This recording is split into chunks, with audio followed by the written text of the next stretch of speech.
An introduction to the book of 1 Timothy. The Apostle Paul's first letter to Timothy was written from Macedonia about 61 to 64 CE. Paul indicates that Timothy was in Ephesus at the time.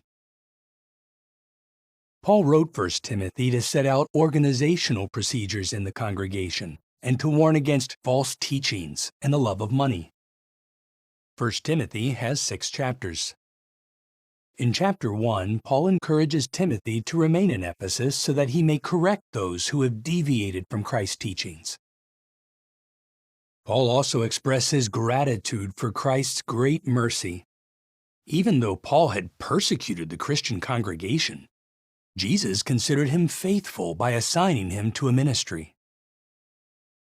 In chapter 2, Paul mentions the need to pray for others, including government officials, so that God's people can lead a calm life and pursue their ministry in peace. He explains that it is God's will that all sorts of people should be saved and come to an accurate knowledge of truth. In chapter 3, Paul outlines the spiritual qualifications for those reaching out to serve as overseers or ministerial servants. Did you know?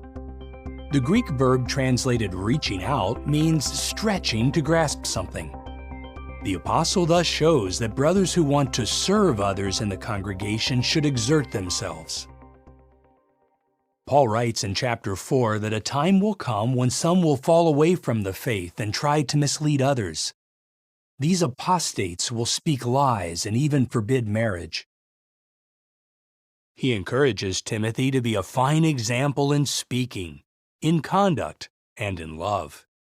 Timothy should continue applying himself to public reading and to teaching.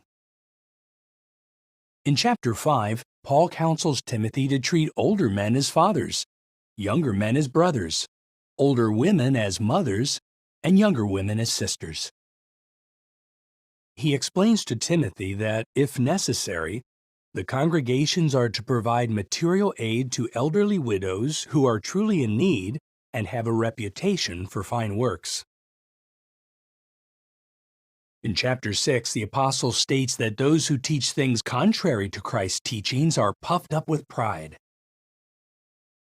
Paul also mentions that those who are determined to be rich fall into temptation and a snare and many harmful desires.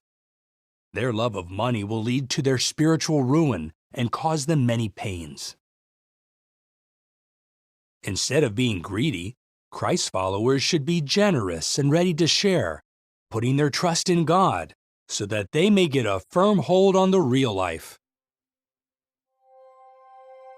As you read 1 Timothy, note how Jehovah wants all sorts of people to be saved and come to an accurate knowledge of truth, how Christians can avoid the love of money, and how we can get a firm hold on the real life, which only God's kingdom can give us.